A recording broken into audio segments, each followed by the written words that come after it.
The matter of data. Now, sometimes people pay for data, for instance, pay for like 2 gigabytes, which is supposed to last for 30 days. But no service comes from there. At the end of the day, 30 days expires, you've not been able to go online, you've not been able to use your data, and you're asked to pay for a fresh bundle. What's the NCC doing about this? Well, I think this may be individual consumer experience. And we also expect that consumers should be able to complain to the networks, when they have issues with the services being provided to them. I was going to ask you a question of customer service. Just a minute. Where a subscriber, didn't get a redress or not satisfied,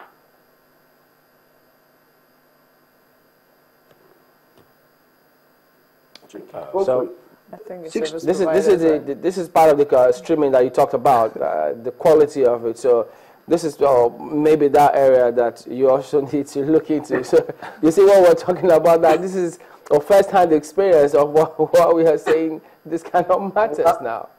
Well, Chamberlain, we've been talking for almost 30 minutes, and this is just something that just a glitch, Mr. Jabo, this is one glitch that we've been talking in almost 30 minutes.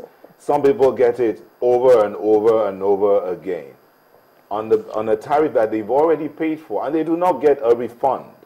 Customer, you talked about they should lay their complaints to their service providers, but they do that and they do not get any compensation whatsoever. A contact center at the NCC. 622. Any consumer who feels shortchanged and is not getting the required attention or redress from the service provider should escalate to the commission and call us on 622, toll free. Is on English, is in Hausa, is in Yoruba, is in Igbo, is in Pidgin English. And then we have agents that will attend to you on it. You can actually try it right now, 622. And you see, it will give you options. For English, 1. For another language, 2. For this other language, 3. And then they will take your complaint. And every complaint we have received on that particular platform, we have followed it to the letter and ensure that there is a redress for that particular consumer. Interesting, I hope that I only have to call that number as a last resort. But do you can call it right away. Well, well, live on television, I don't think it's the time to be calling the number.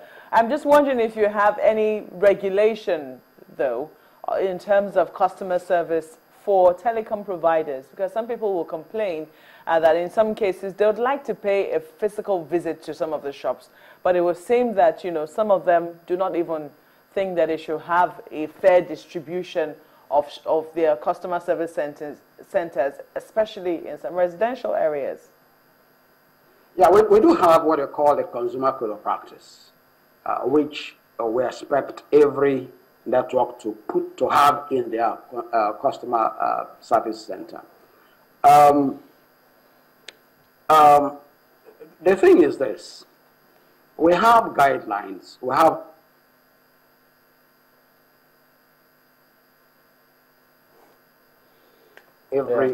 when you buy a SIM card, for instance, there are some of those things in small letters that you have written, which actually are terms, and conditions for offering that service. Now, inside of that leaflet, also, you have the responsibilities of the operator to the consumer, but not too many people actually read it. I'll tell you that maybe not up to 2% of Nigerians actually read what is written in that form, that leaflet inside the SIM card when they get it. Well, I'm not sure that you read yours. But well, I can tell you, Mr. Ojoba, just a moment. I can tell you, just a moment. Now that you've raised it, I can tell you one that I read, and that had to do with SIM registration. Because I have wondered severally why, service providers need so much information in terms of, registering a SIM card.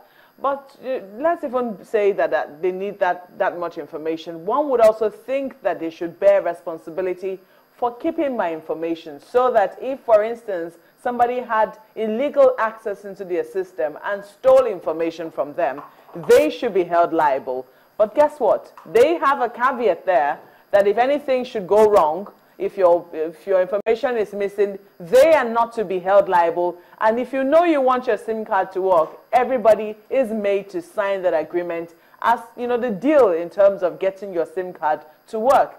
Does the NCC also go through some of the regulations or some of the agreements, the fine print, that these telecom providers make their customers and consumers sign on to before their SIM cards work? Well, you see, there are things that are actually standard, you know, which is best practice in terms of relationship between a consumer and a service provider. Those are standard, you know, terms and conditions that are provided. Because also the consumer has a responsibility to use your phone in such a way you don't expose it to people that can have access to your information. And that is where the issue of responsibility is. Yes, in as much as that, yes, they have the database. But you could also have a situation where a phone is stolen, or somebody probably keeps a phone somewhere, and somebody has an access to that particular phone. I'll be able to download some information that is in that phone. So details, really, just a moment, Mr. Ojobo, details like my mother's middle name is not on my phone. So if, for instance, somebody is able to, you know, get that kind of information from a company's website or a company's data store, how is that my fault? Well, this is a hypothetical case, really. I mean, it's not like it has happened. But the point is this. We have now passed what you call the Cybercrime Act 2015 that provides you know, a lot in terms of issues that has to do with the electronic communication.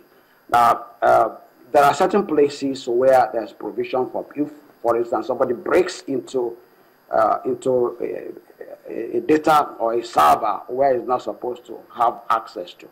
There are penalties and, you know, that are specified. So really, the Cybercrime Act addresses some of the issues that they are raising at the moment.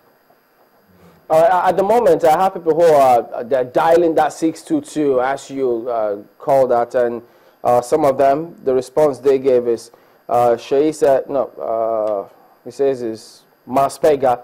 He just called that number. He says it was not reachable. Shegun says, MTN says destination has been barred. Karim, not reachable at the moment. So I thought you said it's supposed to be reachable toll-free immediately, you call it. Yeah, let me just make a clarification here. You see, the contact center works during the working hours. That's NCC contact center. It is the service provider that provides 24/7. So between the hours of 8:30 and 5 p.m. on daily basis, 8:30 and 5 p.m., you should have access to 622. Sorry, Mr. Ojobo, does the NCC have a downtime in monitoring the telecom companies? Downtime? Yeah, of course, we do carry out tests. As in, now, is there a period that the NCC shuts down for monitoring the telecom company? I thought it was 24 hours. For monitoring, of course we do monitor. We have monitoring station. We have a monitoring station that monitors what is happening at the national operating centers. I know we're out of time, Mr. Ojobo. So how is it that your contact center would only run between 9 and 5 p.m.? Why not 24 hours? Contact center does not monitor the national operating center. The contact center is for complaints, just for complaints, for people to escalate their complaints to NCC. That's what I'm saying. All over the world, regulatory bodies don't have contact centers. All right. But because of the peculiarity of our challenge, that is why we have provided that. There is no regulatory bodies usually don't have contact centers, actually. We hear you, but though. Our contact center is a second level of complaint, not the first level. Okay. Second level of complaint where issues that have not been addressed by your service provider are escalated. Is it within the NCC's purview if customers complain that the data services are too fast, maybe the pipe is so wide, is it within the NCC to call the telecoms to order? If you have complained to your service provider and they are not addressing it. And of course, you can escalate to NCC. All right, then. Thank you very much indeed for talking to us today. Mr. Tuna Jobo is the Director of Public Affairs of the NCC. I have a very important information that I don't know that has to do with SIM registration. Now, the NCC has given 7 days to service providers to mop up all pre-registered SIM cards. Any card has been pre-registered because people go to buy pre-registered SIM cards. And also data that is in their database where you don't have proper biometrics and pictures. The next 7 days, that will be Tuesday. All such numbers will be deactivated from the networks. Numbers that were not properly registered and then pre-registered SIMs that are in the market. They will be mopped up by Tuesday. All right. Deactivated by Tuesday. So we also use this platform to tell people to register properly their SIMs and have services provided to them, not to go buy pre-registered SIM cards. It is criminal to do that. Okay. Thank you very much indeed.